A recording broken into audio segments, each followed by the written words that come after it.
Assim que consumimos um jogo, uma partida, uma corrida, todos nós somos adeptos. Nós gostamos de uma modalidade, ou de uma equipa, ou de um atleta, e seguimos-lo, estamos atentos, queremos vê-lo a ser bem sucedido, queremos isso tudo de positivo, não é? Mas essa parte nunca é falada, já viu? Já reparou? Quando se fala de adepto, a conotação é exatamente logo violência, mau comportamento, tudo o que é de negativo está associado.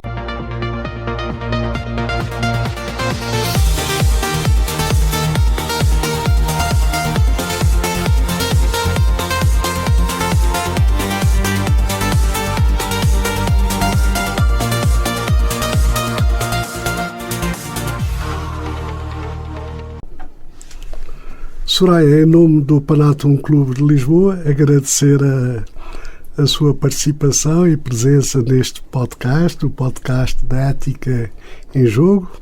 Temos aqui que foi praticante, advogada, membro do Panathon Clube de Lisboa. Vamos abordar aqui as questões da ética em jogo. A primeira questão tem a ver consigo, com o seu percurso, desde jovem, como advogada, e como é que escolheu esta área do direito do desporto. Portanto, em que medida é que a sua herança, todas as tradições enquanto jovem, a família teve influência nessa sua relação do desporto, direito e ética?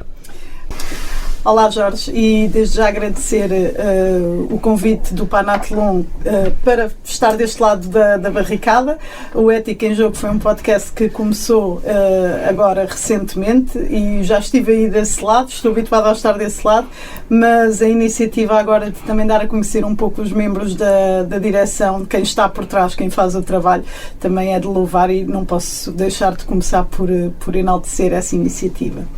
Relativamente ao meu percurso, não tem nada que saber, é um percurso igual a tantos outros. Nós somos pequenos, somos influenciados para o desporto por alguém da família. No meu caso, tinha a minha tia, que era amiga, por acaso, porque moravam lá perto, dos irmãos Castro, atletismo, Sporting. Portanto, começa por me puxar a simpatia para o Sporting. Entretanto, o meu pai faz-me de sócio do Sporting, começa-me a levar aos jogos, começa-me a levar aos treinos, começa-me a levar a tudo e, portanto, o desporto, ou o gosto pelo desporto, cresce daí. Relativamente à prática de desporto, também comecei muito cedo, comecei em contexto de desporto escolar e foi uma parte importante, e o desporto escolar em certa medida tem vindo a progredir, noutra tem vindo a decrescer e devia ser mais apoiado, porque efetivamente no meu caso abriu as portas a muita prática desportiva. Atletismo, fundamentalmente, gostava muito de resistência, velocidade já não era comigo, mas resistência gostava imenso, corta-mato, e é claro, depois descobri o futebol também para jogar, e a partir daí também integrei equipas de futebol onde a presença feminina naquela altura era permitida, porque não era tão fácil o acesso ao futebol há 30 anos atrás como é agora. Depois, o percurso escolar leva-me até ao direito e, como eu costumo dizer, este gosto pelo direito do desporto é quase intrínseco, é quase uma consequência de se gostar de direito e de se gostar de desporto. Nós, geralmente, no direito, tendemos a fazer aquilo de que gostamos, ou tendemos a tentar chegar àquilo em que gostamos. Portanto, nada melhor para aliar dois gostos, duas paixões, do que o direito do desporto, e é assim que chega aqui. Sim. A Soraya diz que foi tudo igual. A questão em termos da igualdade, da equidade, da diversidade, estamos a falar da pessoa, estamos a falar da mulher, estamos a falar do advogado. Então, de quem é que estamos a falar com a Soraya? Neste caso, eu acho que é um bocadinho... tem que ser, incontornavelmente, tem que ser os dois. Tem que ser a pessoa e tem que ser a mulher, não é? Mas ainda que... É uma pergunta muito típica que me fazem, é a questão de lá está por ser mulher, e vem logo a questão da igualdade por arrasto. Curioso ver que quando é um homem não se se faz tão frequentemente esta pergunta. E a verdade é que a igualdade é para os dois lados, não é? Mas é certo que é uma pergunta tipicamente dirigida às mulheres e não aos homens, em termos de igualdade. Se me perguntar relativamente quando eu começo e querendo prosseguir a prática desportiva no futebol, e lá está, voltando ao contexto de há 30 anos atrás, eu não pude continuar, não tinha equipas, não havia equipas para continuar a partir de certo escalão. E isso efetivamente foi uma condicionante na prática daquela modalidade desportiva. Continuei no atletismo, depois entrei para a natação, fui sempre mantendo uma atividade desportiva com algum volume, mas efetivamente, por exemplo, eu quero ser jogadora de futebol, não era um sonho propriamente viável àquela data. E, portanto, aí sim foi uma condicionante, se calhar a única condicionante que eu até agora, no meu percurso desportivo, ou jurídico ou desportivo, até a partir de certa altura, senti. Relativamente ao facto de ser uma mulher advogada no âmbito do desporto, não tenho nada a apontar, nunca me senti desrespeitada, nunca me senti discriminada. Acho que também passa muito pela questão do respeito que se transmite ou da posição que se transmite. Entro de igual em qualquer sala e, portanto, não há motivo pelo qual não me tratarem como igual também. E, portanto, felizmente, não é que não ouça e que não saiba que existem vários relatos de pessoas ou de mulheres que sofrem em termos de discriminação de género, mas eu, felizmente, nesta questão nunca senti. Sim, a Soraya vai-me perdoar, mas vou insistir nas 3 primeiras questões, porque, como a Soraya sabe, o nosso desporto, o desporto português, as mulheres representam uma taxa de 30%, mas na área da governação, inclusive na área do treino desportivo, a taxa é de 6%, 2 mulheres enquanto presidente, e agora no campeonato do mundo do futebol da FIFA também tivemos a ver essa questão. Mas em termos do direito de desporto, como é que foi esse seu percurso? Para irmos a uma terceira questão, que sabemos que fundou uma sociedade de advogados com mulher. Como é que foi esse percurso até a fundar a sociedade, por favor? Então, na parte do direito de desporto, se quisermos considerar a minha primeira intervenção, terá sido logo no último ano de faculdade. Nós não tínhamos, ou pelo menos na altura da minha licenciatura, não tínhamos grande contacto com o direito do desporto. Não era propriamente ainda hoje é discutível se é um ramo do direito ou não, mas não era propriamente uma matéria de que se falasse. E, entretanto, no último ano, eu tenho direito do trabalho e entendo fazer melhoria de nota. Eu tinha passado a cadeira, mas queria melhorar a minha nota. E o que é que eu decido? Que nós, quando queremos melhorar uma nota, tínhamos que levar um tema, um trabalho, e eu decido que o meu trabalho vai ser sobre o contrato de trabalho desportivo. Portanto, esse terá sido o pontapé de saída. Depois, passaram-se alguns anos, isto foi em 2009, eu sempre tive o bichinho, eu tenho que enveredar por aqui, mas há outras coisas que se sobrepõem. Quando se sai de uma licenciatura, tem que se optar por uma carreira. Na minha altura, o estágio da ordem era extremamente longo, eram 3 anos, agora está num ano, vejam-se as diferenças, mas nós tínhamos que passar o caminho das pedras e levar 3 anos em formação, até nos chamámos advogados em sentido próprio, e durante esses 3 anos eu tinha que trabalhar, não podia estar a pensar em sonhos, porque eu já morava sozinha, já me sustentava, eu tinha que trabalhar. Então eu era jurista, advogada estagiária, e depois passei a advogada de uma empresa. E, portanto, durante esse meio tempo, o direito do desporto ficou um bocadinho em stand-by. Entretanto, estou lá na empresa, começo a minha atividade com a minha sócia, que também era advogada dessa empresa, e fundámos o nosso escritório, ainda em tempo parcial, ou seja, fora do horário de expediente da empresa, era assim que fazíamos. E, entretanto, em 2014... já com o escritório a funcionar em paralelo há 3 anos, eu decido que está na altura de ser mãe, e isso também é relevante, não é? Tenho o meu filho, e quando volto ao trabalho, cerca de um ano depois,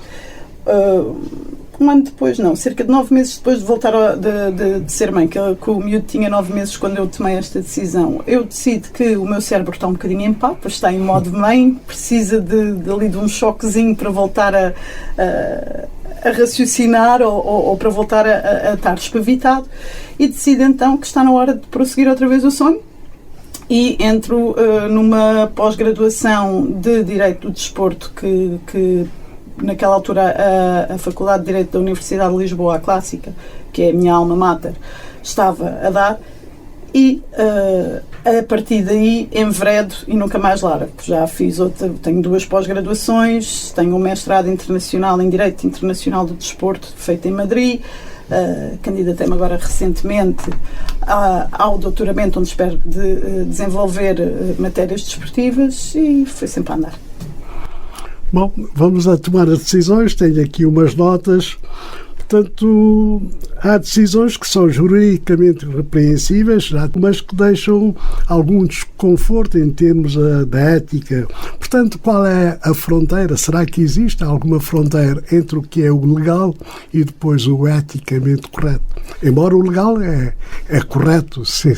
Há várias fronteiras entre o ético e o legal. Aliás, eu diria que hoje em dia o legal é a fronteira mínima do ético, é só para não se perder o ético, porque a verdade é que aquilo que era tido como valor fundamental, a sociedade foi mudando e os valores éticos também acompanham essa mudança, seja para aquilo que nós consideremos bom ou mau, mas vão acompanhando. E eu diria que o direito de um patamar de expoente máximo de ética que nos obrigava, neste momento está em limiares mínimos. Isto é o que eu acho. E depois também é curioso ver que quando entramos no campo do desporto, então aí, entre ética ou legalidade, tudo se confunde pelo patamar mínimo. E aí sim, por exemplo, veja-se o exemplo do futebol, onde há coisas que acontecem que na sociedade civil são altamente reprováveis, não poderíamos fazer, seria crime, e no futebol fecha-se os olhos, deixa-se passar, é normal. E é quase que, é a minha frase de eleição, eu tenho esta frase em centenas de artigos, que é: uma coisa é a legalidade e depois o futebol é um mundo à parte. E aí então a parte da ética, eu acho que cada vez mais está a tornar-se uma utopia. Sim, há pouco tempo deixou-nos Edgar Morin, que fala na questão da condição humana, retoma os clássicos da antiguidade, portanto essa questão é fundamental. Então vamos a outra questão. Há muitos casos desportivos que são julgados primeiro na praça pública e só depois em instâncias competentes. Isto dificulta a justiça e a questão da sua relação com a ética, e já iremos mais adiante ver a questão dos adeptos. Mas aqui, em termos do que é a praça pública e a outra praça também que na antiguidade se falava muito. Eu acho que não. Eu acho que, ao contrário do que se diz, para já a justiça é um fim público. A justiça vem de um sentimento que cada um de nós tem, enquanto cidadãos, daquilo que deve ser correto ou daquilo que deve ser reparado quando acontece algo incorreto. Portanto, há uma necessidade de publicidade para nós próprios nos apaziguarmos enquanto pessoas de que algo ainda funciona neste mundo.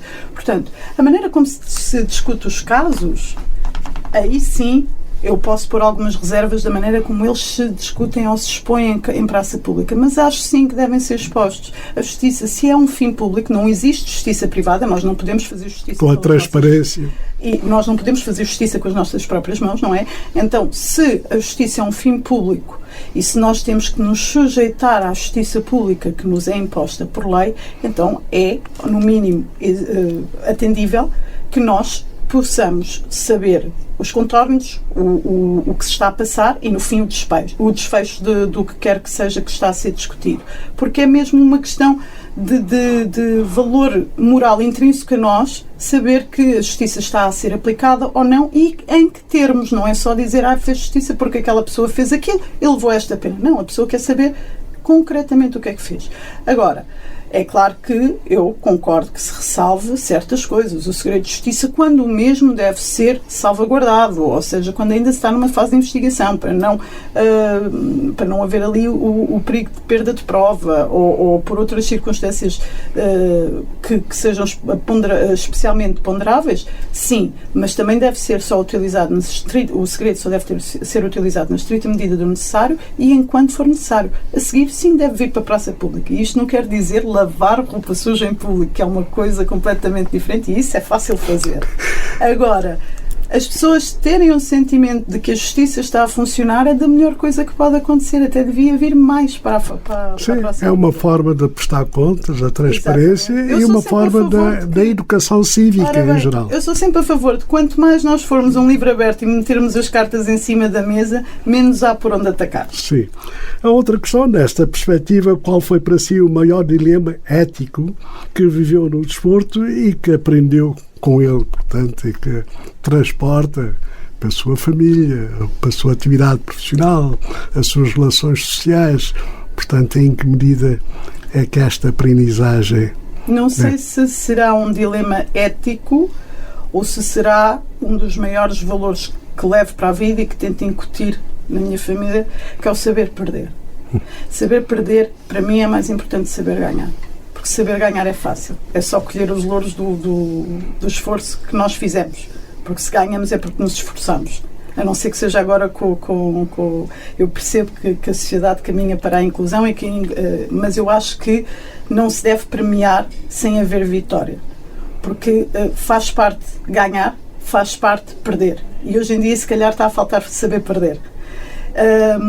E foi das coisas que mais me custou. Se calhar ainda estou, não é se calhar, é verdade, eu ainda me custa perder, ainda tenho muito mal a perder, às vezes até num jogo de tabuleiro eu tenho mal a perder. Nunca deixei o meu filho ganhar-me num jogo, mesmo quando ele era pequeno, para aprender. Aprende a perder, porque é assim que se aprende, é no erro, não é na vitória. A vitória é fácil, como eu estava a dizer, porque é o culminar do nosso esforço, é ver o nosso esforço recompensado. Mas vezes há em que nós nos esforçamos àquilo que é o nosso máximo e mesmo assim não chega. E isso é uma frustração que para mim ainda me custa e acho que me vai custar a vida toda. Eu estou de acordo e pude também ouvir um dos comentários deste Mundial que há mais equipas, mas muitos irão sair derrotados. A primeira condição é saberem perder, mas estão aí para contribuir para a vitória também dos outros. Esse é um aspecto importante. Agora, tenho aqui uma outra questão. Nunca gostou de ser vista, e há bocado referiu, como uma mulher do direito do desporto.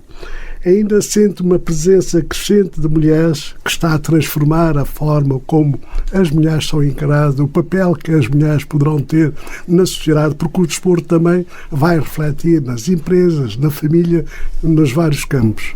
Eu acho que ainda há muito potencial e espaço para a mulher no desporto. É sempre muito positivo.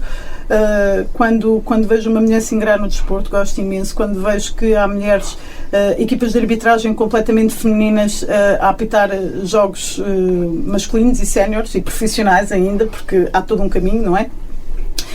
No dirigismo também, ver uma mulher presidente de um clube é algo que me dá uma satisfação imensa. Acho que não só são pessoas que estão a abrir portas para quem vem atrás, e atenção que uma porta aberta é diferente de ter que se bater à porta ou abrir ou forçar a porta, há muita diferença.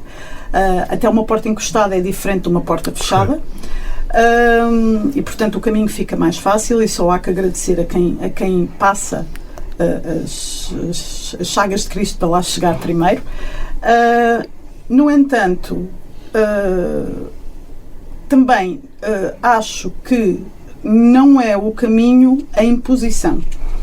Ou seja, acho que, para mim, o que muda mais uma sociedade, e nós se calhar vemos isso hoje em dia, certos valores, práticas, princípios que foram incutidos há 30, 40 anos atrás, agora é que estão a dar frutos. Agora. Porquê? Porque eu acho que a mudança de mentalidade faz mais do que a imposição pela força. E acho que às vezes tenta impor a presença de quem quer que seja, em sítios onde se calhar se tiver uma oportunidade primeiro de conhecer a pessoa, até se vai chegar à conclusão que é uma mais-valia na organização, mas se a pessoa for imposta, vem logo com aquela carga de só estás aqui porque eu sou obrigado. E isso não considero positivo. Fora que também não vejo a meritocracia a atuar aí, não vejo nada daquilo que reputo positivo. No entanto, eu acho que a mentalidade está a mudar muito. Nos últimos 10 a 15 anos, então, foi galopante. Só o facto de se reconhecer, e no desporto aqui, e falando de atletas, os direitos de maternidade, o facto de haver uma proteção que antes não havia, o facto de que já não somos encaradas como um corpo estranho ao desporto. Comentários menos felizes vai haver sempre, mas não se tem que ver isso como uma ofensa ou como um insulto. Às vezes é só mesmo alguém que é muito frustrado na sua vida e que reflete em nós, porque é que temos que levar logo para um insulto e ficar assim tão melindrados, não é? Um homem também é insultado. Se formos a ver os árbitros, qual é a diferença entre um insulto para um árbitro homem e para um árbitro mulher? Às vezes é claro que há insultos mais sexistas do que outros, mas são insultos de alguém que está frustrado porque nunca conseguiu chegar onde aquelas pessoas estão. Se devemos normalizar, não, mas se devemos fazer um pé de vento também disso, também não. Temos que ver as coisas como elas são. E, portanto, as mulheres chegarem mais longe, sim, chegarem naturalmente por aquilo que são, por o valor que acrescentam, pelo mérito que têm, totalmente 200% a favor, a imposição torna o caminho mais difícil. Soraya, outra temática, os adeptos. Sabemos que a Soraya tem uma atividade meritória entre os vários nesta área dos adeptos, a defesa dos adeptos. E a propósito do Mundial que está a decorrer, disseram que não poderia existir um Mundial sem o público. De igual modo também que muitas das vezes se transporta para os adeptos a responsabilização pela violência, tudo que é de mau. Portanto, o que é que levou a tomar esta iniciativa da defesa dos adeptos? Que papel é que os adeptos podem ter neste desenvolvimento de um desporto mais ético, com valores? Exatamente essa última afirmação que fez, que os adeptos é violência. Os adeptos é uma coisa incrível, que é, eu sou uma adepta, o Jorge é um adepto. Assim que consumimos um jogo, uma partida, uma corrida, todos nós somos adeptos. Nós gostamos de uma modalidade, ou de uma equipa, ou de um atleta, e seguimos-lo, estamos atentos, queremos vê-lo a ser bem sucedido, queremos isso tudo de positivo, não é? Mas essa parte nunca é falada, já viu? Já reparou? Quando se fala de adepto, a conotação é exatamente logo violência, mau comportamento, tudo o que é de negativo está associado. O Jorge anda aí pelos recintos desportivos deste país a deflagrar pirotecnia ou a fazer alguma coisa desse género. Não, de forma. Mas é adepto. É adepto. E, portanto, é aí que eu acho que tem que haver alguém que consiga, ou tem que haver alguém, ou uma organização, ou o que for, que consiga exatamente fazer esta destrinça.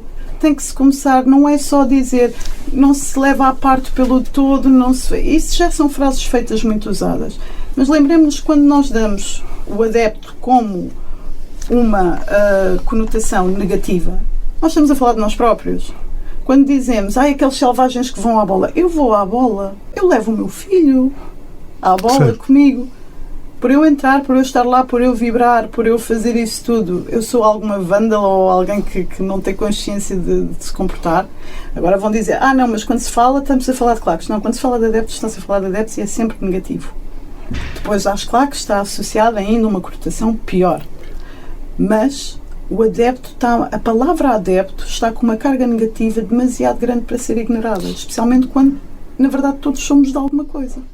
Certo. E agora, neste Mundial, falou-se na questão da democraticidade do acesso ao espetáculo desportivo, em que, pelo preço dos bilhetes, pode afastar muitas pessoas mais vulneráveis, com outras condições socioeconómicas. Então, passa a ser aqui a questão que se tem abordado do espetáculo, da elitização, e que muitos irão ter menos possibilidade de acesso, direito ao espetáculo desportivo. Daí a questão dos adeptos, os seus direitos. Ora bem, a questão é, nós quando olhamos para o preço de um bilhete de futebol, querem levar as famílias ao estádio, querem dizer que o futebol é o desporto das famílias.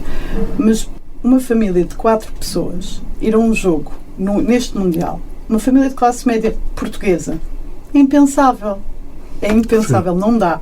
Portanto, se querem levar as famílias, lá está, essa democratização tem que existir e neste momento não existe. No Mundial é para esquecer. Mas mesmo em Portugal, em certos jogos, não dá para uma família ir a ver um daqueles jogos considerados grandes. Portanto, o futebol é um desporto, mas também que não haja margem para dúvida de que quando estamos a falar do futebol a nível profissional, há muito que deixou de ser um desporto. interessa mais a indústria, os milhões. É por isso que se fazem os atropelos que se fazem também à lei, porque o dinheiro fala mais alto. Portanto, há que separar. Eu hoje em dia, se calhar, gosto mais de ir ver um jogo da Distrital, onde me sinto mais livre, porque não tenho tanto imposição, ninguém me revista, ninguém está a ver com o que é que nós entramos, ninguém está a ver que se há uma cerveja que acompanha um jogo. E, no entanto, não é porque não há esse controle que se vê todos os dias nas notícias que houve um descontrole total num jogo da Distrital e andou tudo à pancadaria. Acontece, mas também acontece nos estádios grandes, com esses controles todos. Soraya, estamos aproximando do final. Depois vou-lhe pedir para nos deixar aqui uma mensagem, mas nós não poderíamos terminar sem falar aqui deste podcast da Ética em Jogo, do Panátulo. Aqui a questão, enquanto responsável por este podcast, membro do Conselho Diretivo do Panátulo Clube de Lisboa, considera que a ética se ensina e se aprende, sobretudo se a prática for o exemplo, e aqui o papel que poderá ter este podcast? Eu, relativamente à ética, há uma coisa que costumo dizer, que a ética é algo que nós aprendemos quase desde o momento, ou que nos é transmitida quase desde o momento em que nós abrimos os olhos para este mundo, não é? Primeiro começa na família, é obrigatório. É obrigatório e também condicionante, não é? Porque, de acordo com aquilo que nos transmitir a família onde nós nascemos, tão mais altos ou tão menos altos serão os nossos valores éticos. E depois, consoante isso, e consoante também as patadas ou não que levarmos da vida, vai-se formar o nosso próprio padrão ético. Sim. O que fazemos com ele ou não é o que dita também como é que a sociedade vai ser em termos éticos. E isso não é só uma coisa do desporto, é uma coisa da sociedade em geral. Portanto, diria que a ética em geral é exatamente o conjunto de pequenos, de todas as pessoas formadas em sociedade que definem, certo. Mas a verdade é que começa, mal nós abrimos os olhos e começamos a aprender o que é que está certo, o que é que está errado, e daí ouvirmos às vezes, e com toda a legitimidade e bem, ouvirmos nãos para aprender onde é que estão os limites. Sim. Às vezes ouvimos sim e sentimos um sentimento de recompensa, portanto sabemos que algo está bem feito para ser recompensados, e até nisso, mesmo antes de falarmos, nós já temos um sentido ético que nos é transmitido dessa forma. Portanto, eu diria que é essencial, mas chegar ao desporto ou não é só uma consequência colateral do que é o nosso papel na sociedade em geral. Sim. Será um reforço com esta iniciativa Panátulo Clube de Lisboa, da ética. Tudo o que possa ajudar a ética vai sempre ser meritório e vai sempre fazer muita falta. Portanto, a iniciativa que agora começa, eu espero que fique durante muitos e muitos anos, porque vai sempre fazer falta. Bom, Soraya, aqui ao longo da sua carreira, uma longa e meritória carreira, mas é que terá corrido assim menos bem? Houve alguma decisão ou situação que lhe tenha tirado o sono, ou seja, entre casos concretos, alguma caixa que não foi assim menos correta, ou pelo menos vai dormir descansado com esse sentido ético do dever cumprido? Eu durmo. Eu, por um lado, posso sempre dizer que há uma frase que eu também digo muito, que é: eu gosto muito de deitar a minha cabeça na almofada e dormir bem. Se o direito, ou a advocacia, não tanto o direito, mas a advocacia, se nos deixa dormir bem, é outra questão. Porque eu acordo muitas vezes à meia da noite só a pensar que podia ter feito mais isto naquele caso, amanhã tenho que fazer, não me posso esquecer disto e daquilo. Apesar de estar tudo escrito para eu não perder nada, mas é uma coisa que tira muito o sono, porque, na verdade, é uma preocupação constante. Sim, os advogados são pagos, mas são pagos para quê? Para resolver os problemas das pessoas, não é? Portanto, a minha vida é basicamente resolver os problemas das pessoas. E isso tira o sono, porque nós, apesar de tudo, eu pelo menos, tento blindar-me, como é óbvio, para a minha sanidade mental, mas eu sei que se a pessoa está preocupada, se é uma coisa grave, eu tento sempre dar o meu melhor e isso às vezes tira o sono. Quanto às coisas menos boas, num caso concreto não posso falar, mas posso falar de uma sensação que aconteceu num caso concreto que me puxou a perna, e bem, porque também me ensinou uma coisa que eu me estava na altura a esquecer, a pensar que já era a maior da minha aldeia, até que o mundo lembrou-me que na minha aldeia eu sou a única, portanto tenho mesmo que ser a maior, que é a humildade. Nós às vezes vamos andando, corre bem um, corre bem dois, corre bem três, corre bem quatro e a seguir nós somos os maiores, quem é que nos tira isto? É bom nós termos uma boa autoestima, nós termos autoconfiança, é bom. Em excesso é como se diz, tudo o que é demais enjoa. E houve uma altura em particular que efetivamente acho que me excedi um bocadinho naquilo que achava que naquela fase estava incrível, e depois tive um processo que perdi exatamente pelo excesso de confiança e vim cá para baixo no -2 da cave da depressão, porque aquilo não devia nunca ter acontecido, mas a verdade é que aquilo foi um erro de excesso de confiança que me fez não preparar bem o processo, e isso é muito grave. Mas já reconhecerem o aspecto. Também já passaram 10 anos, está na altura de fazer a expiação, meia-culpa e passar à frente, mas nunca perder a lição que eu perdi naquele dia. Pode ser uma coisa que eu já fiz milhares de vezes, eu vou sempre olhar bem para as coisas. Sim. Soraya, agora em termos de resposta muito curtas aqui, 5 questões. Um valor indispensável no desporto. Para si, um valor indispensável. Telegráfico. Honestidade. Um defeito seu, será? Orgulho / teimosia. Uma personalidade de desporto que admira? Mais difícil, tenho algumas. Vou dizer a mais... um conjunto de pessoas? Neste momento, vou dizer a mais atual. Eu tenho que admirar o Cristiano Ronaldo. Sim. Nestes que estão agora, porque... Não é no termo desportivo, não é no termo... É a força mental que ele tem. Sim. Tá. Para suportar tudo e chegar onde chega. Então, Soraya, uma mensagem final para fecharmos. Uma mensagem final. Primeiro, que o Panathlon continue com este tipo de iniciativas, porque são muito, como disse há pouco, muito necessárias. As conversas são também super interessantes e os temas igualmente, portanto é para continuar, e que o crescimento do clube seja não só em termos do podcast, mas também em todas as atividades que nós temos visto que o clube que está a desenvolver, e que os sócios e outras pessoas nos acompanhem neste crescimento e que sejam a força que nos leva a continuar. Com os convidados que agradecemos. Então, até uma próxima. Muito obrigada.